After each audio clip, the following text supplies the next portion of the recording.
Meski sudah ditangani Polda Jawa Barat dan menghasilkan tersangka baru, yakni Peggy Setiawan, kuasa hukum keluarga Vina meminta Presiden Jokowi membentuk tim pencari fakta independen. Muncul pula rencana keluarga terpidana kasus pembunuhan Vina dan Eki untuk mengajukan peninjauan kembali atau PK. Sudah ada kuasa hukum keluarga Vina, Dewi Intan, dan juga penasihat Kapolri, Pak Arianto Sutadi. Terima kasih sudah bergabung bersama kami di Kompas Petang. Ya, saya ke Mbak Dewi terlebih dahulu. Mbak Dewi, apa alasan utama atau poin utama keluarga kuasa hukum dari keluarga Vina ini meminta dibentuk TPF atau tim pencari fakta? Apakah ada ketidakpercayaan terhadap Polda Jawa Barat yang saat ini menangani kasus Vina Eki? Ya, justru kami melihatnya semakin ke sini itu semakin seperti bola liar gitu. Banyak bermunculan asumsi-asumsi, lalu eh, apa ya, proses-prosesnya pun kami belum merasakan itu secara transparan. Makanya kami eh, menyarankan untuk Bapak Presiden membuat atau membentuk tim pencari fakta sehingga apa yang terjadi pada tahun 2016 sampai dengan tahun ini gitu, itu semua terungkap gitu. Seperti itu, Mbak. Pak Arianto, kalau Anda melihatnya terkait kasus ini seperti apa? Ada 2 DPO yang dinilai fiktif. Apakah memang Polda Jawa Barat dinilai tidak bisa secara cepat untuk mengungkap kasus ini? Atau seperti apa? Kalau saya melihatnya ya, seperti saya uraikan dari pertama kali saya diminta di TV bicara ini ya. Sebetulnya kasus ini, kasus Vina ini adalah kasus yang biasa ya, pembunuhan biasa ya. Tapi terjadi di kampung sana, sorry kampung di Cirebon ya itu. Sehingga waktu itu ditangani pertama kali, ketemunya kan seakan-akan kan kecelakaan lalu lintas gitu kan. Tapi kecelakaan lalu lintas kok lukanya parah banget gitu, sedangkan motornya tidak parah. Sehingga kan pihak korban kan curiga nih, wah ini pasti mesti dianiaya gitu. Kemudian kan kasus itu dilaporkan ke Polres. Nah kebetulan ternyata kalau korbannya itu juga anaknya seorang polisi Kasat Narkoba waktu itu kan gitu kan. Kemudian Kasat Narkoba itu dengan cepat sekali bertindak, ikut menangkap dan sebagainya, kabarnya begitu. Tapi kemudian proses itu ditangani oleh Polres ya. Ditangani Polres sampai tuntas, sampai menjadi berkas perkara. Berkas perkaranya itu dikirimkan ke jaksa, dianggap lengkap. Artinya itu apa? Artinya adalah berkas perkara itu memang sesuai dengan memenuhi persyaratan administrasi dan memenuhi bukti-bukti yang cukup untuk dijadikan suatu persangkaan atau dakwaan. Kemudian kasus itu disidangkan di persidangan oleh hakim.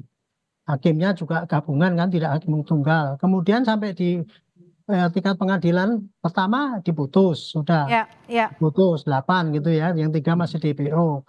Ada banding, tapi kemudian ditolak, ada kasasi, akhirnya kan sudah inkrah gitu ya. Jadi ini kasus ini sudah inkrah, selesai gitu ya, dengan 8 orang sudah terpidana. Tapi maaf saya potong Pak Arianto, kasus ini Anda sebut kasus pembunuhan biasa, tapi menjadi tidak biasa ketika ada 2 DPO yang dianggap fiktif dan ada pernyataan-pernyataan baru yang saat ini keluar.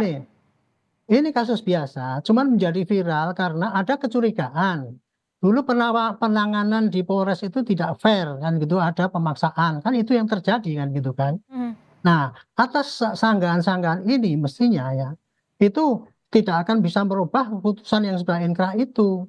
Jalan yang harus disampaikan adalah bukti-bukti yang bertentangan dengan kenyataan yang dulu di fakta persidangan ini diungkap, dikumpulkan, jadilah sebagai suatu PK untuk mematahkan putusan yang dulu itu. Seperti tadi dikatakan oleh Pak Oto tadi, Pak Oto siap untuk kalau diminta sebagai kuasa hukum ya, dia akan mengajukan PK. Itu jalan yang mestinya ditempuh dalam mengatasi masalah ini gitu. Nah kalau untuk DPO itu tadi ya Bu ya, saya tanya pada polisi kenapa kok sampai DPO hilang. Oh begini Pak, bukan kita mencabut, karena keterangan daripada tersangka itu bolak-balik dulu.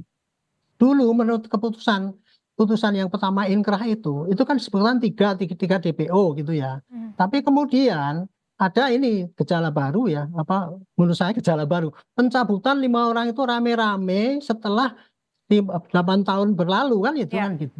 Nah, akhirnya kemudian ketika ditelisik kembali yang 3 orang itu, polisi mendapatkan keterangan baru ya bahwa 3 DPO itu sebenarnya 2-nya fiktif, yang ada hanya Peggy.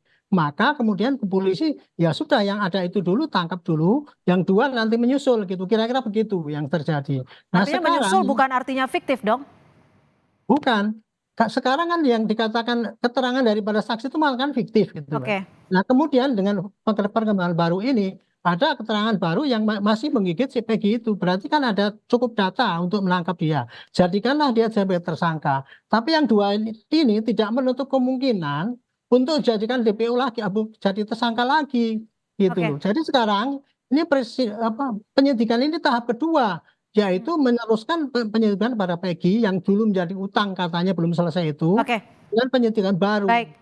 Baik, kami tangkap Pak Itu. Arianto. Mbak Dewi, kalau Anda usulan untuk membentuk TPF ini belum juga bisa terrealisasi, apakah juga mendesak agar kasus ini dipegang atau ditangani oleh Barreskrim?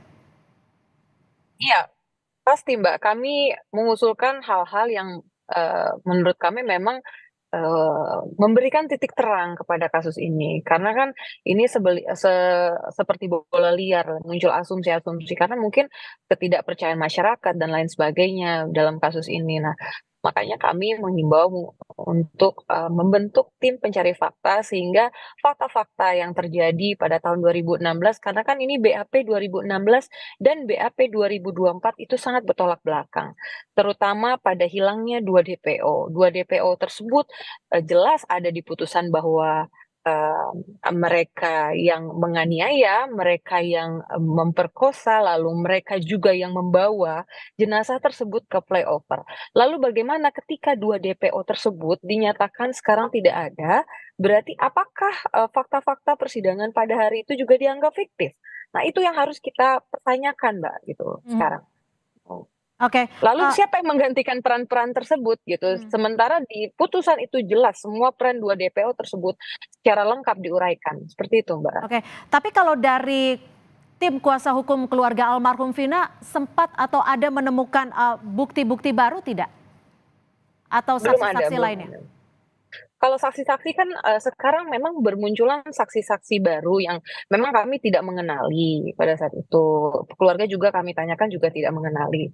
Ya, kalau memang kesaksiannya bisa dipertanggungjawabkan ya kami sangat-sangat senang gitu. Tapi jangan jadi kesaksian itu muncul asumsi-asumsi yang lain yang sehingga pada putusan-putusan yang telah ada menjadi bayang-bayang lagi seperti Oke. itu gitu. Mbak Dewi, tapi kan tadi Bang Hotman sempat menyinggung bahwa sempat diajak untuk menjadi kuasa hukum dari ayah korban Eki. Nah, ini apa betul memang ada upaya untuk mengarahkan ke dalam kondisi tertentu sehingga ditolak oleh Bang Hotman? Ya, memang pada beberapa waktu lalu kami sempat mendapatkan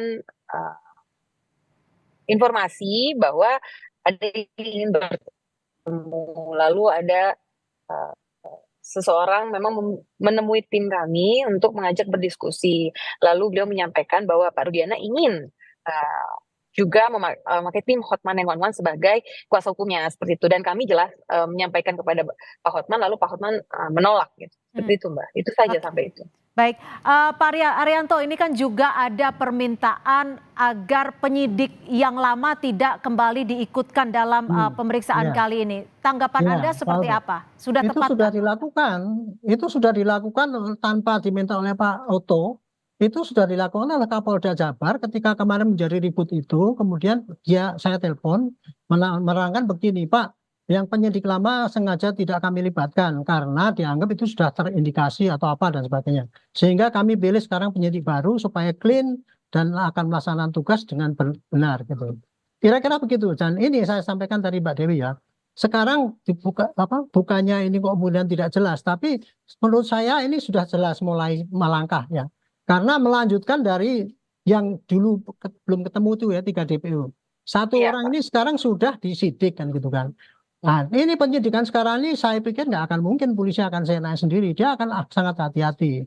Karena dulu penyidikan yang dulu itu, polisi hanya sangat mendambakan ataupun mentumbuhkan kepada keterangan saksi kan selama ini gitu. Sehingga waktu itu terpatahkan ketika mereka mencabut saksi semua. Makanya sekarang polisi akan Ya, sangat hati-hati. Intinya adalah sekarang penyidik cepat-cepat ya kirim itu ke baik, jaksa Betul, memenuhi Pak. syarat Betul, Pak. tepat ya. Kalau tidak pasti nanti baik, akan dihentikan. baik. Awasilah ini tugas polisi sekarang ini. Baik, Gitu. terima kasih Pak Arianto Sutadi, penasihat Kapolri, dan juga Mbak Dewi Intan, kuasa hukum dari Ya. keluarga almarhum Vina, sudah bergabung di Kompas Petang. Selamat sore.